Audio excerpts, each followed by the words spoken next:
DanMorganKK9WakeUp.com. What I'm doing right now is I'm working 3 different dogs. These 2 dogs are in a stay.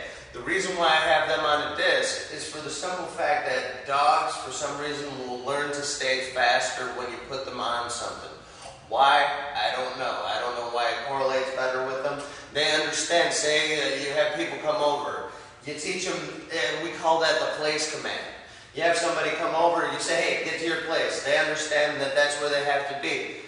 It's just like teaching them to do a sit when you have someone come over. If you don't have a place command, you have a leash on your dog at all times.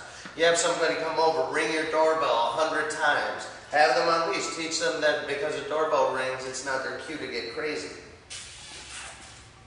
Sit. Down. Sit.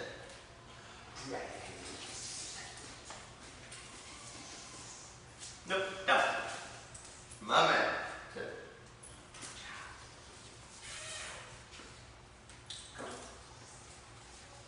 Right now, the Dragon and I are just heeling and sitting. I'm not putting any pressure on the leash. I don't have to hold him tight. There's no reason for all that. He understands that whenever we go somewhere, if I ask him to walk, he's got to follow. Come on, big boy. Not you. Down.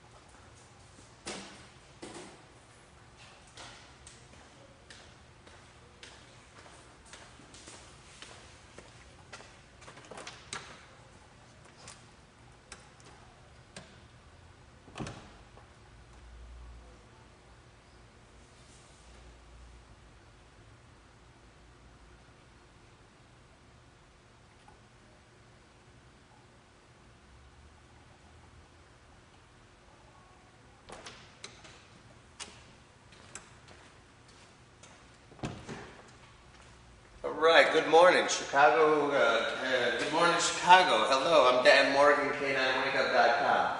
What I'm doing right here is I have 3 dogs that I'm making hold the sit stay. Why am I making them do it? Because I had them.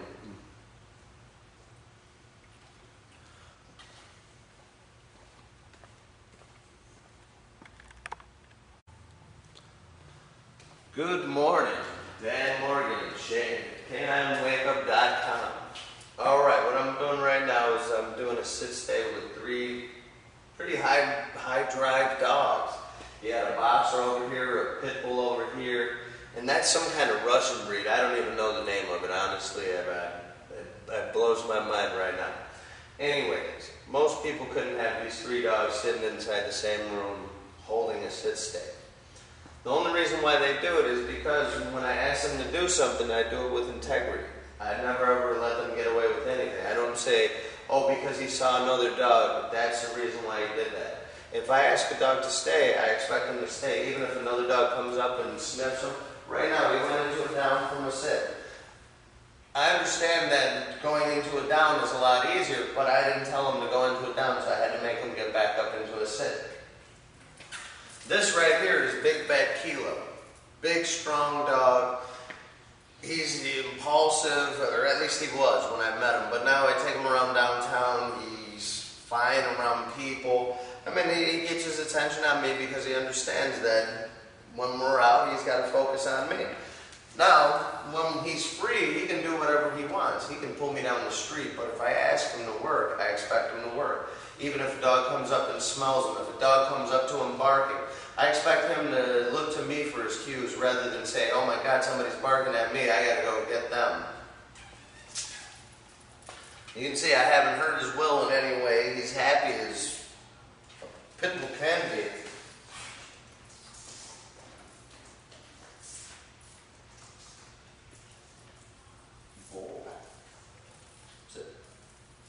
Right, kilo. Yep. Stay.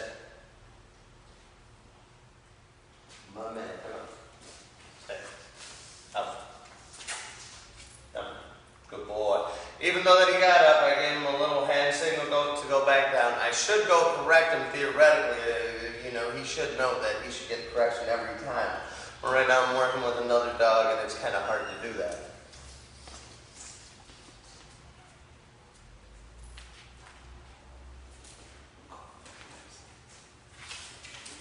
Nope.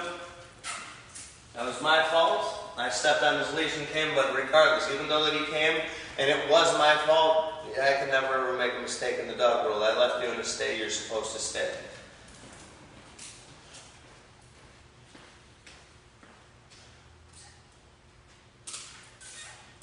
Every time I stop, his butt should hit the ground. This guy I've never really worked with before. I don't know much about him, but I'm just establishing who I am with him. If I ask you to sit, I expect you to sit. I don't want your nose on the ground, that's just a correction. And now if his nose went back down on the ground, I give him a correction a little bit harder. He's got to understand that when you're working for me, there's no sniffing, none of that stuff. You got to comply with what I ask you to do. There's no sniffing, no scratching, no saying, oh, I got to see what he's up to. When you're working, you got to work for me. When you do, good boy, I'll give you a little bit of praise. Come on, big back. On you, down.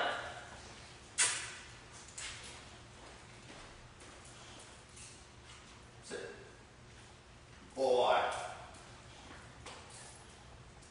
Boy. Sit. Good boy. Down.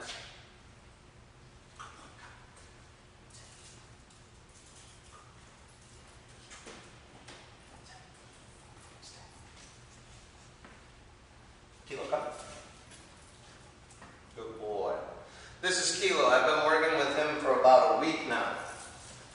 I've been doing everything with him on a leash. I don't play that off-leash stuff. When I take him out to the dog park, or actually I haven't taken him to a dog park, honestly. When I take him out to a park or something where I want to do off-leash stuff, I have a 30-foot leash that I teach him that he's on at all times. This way he gets the idea where, hey, I'm free, I get to run away from him a little bit, but if I ask him to come, I always have the means to get him. The thing about dogs, you have to have integrity. You can't say, hey, come, and your dog gives you the finger 100 times. Now me, the only way that I'll give a command to a dog is if I have a leash or some way to back it up. If I have an electronic collar or whatever the means may be. I can always back up my commands. That's the reason why the dogs listen to me and they do what I ask them to do. Now after a month or so of doing hard work with them all on leash, I might do some off-leash stuff with them. But then again, I mean, being off-leash to me doesn't matter. All that matters to me is when I'm walking around with my dog, I can walk like this. This is almost like being off-leash. You can tell, get up here, let's go, come on.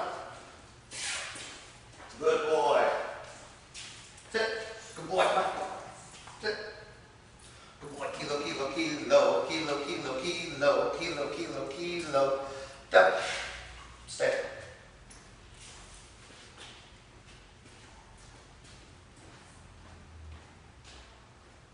Kilo, come. Come. Sit. Stay. What I'm doing with him, even though that this is a controlled environment, I'm doing some kind of off-leash work with him. I want him right here on my side. I'm calling him up. Because we work so much on leash, he understands that he has to do it. I'm not saying that he's doing it perfectly, but he's okay. Down. Sit. Boy, hit. Come on, get over. Get over here. Come on, Kilo.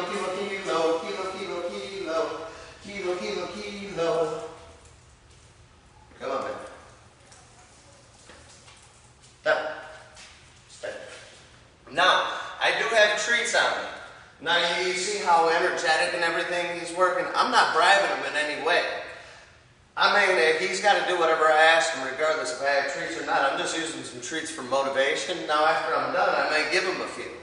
But I'm only using it and letting him know, even though that I do have treats, it's not your right to come up and grab them. You don't have to nudge me and keep on pestering me for treats. I'll give them to you when I want to.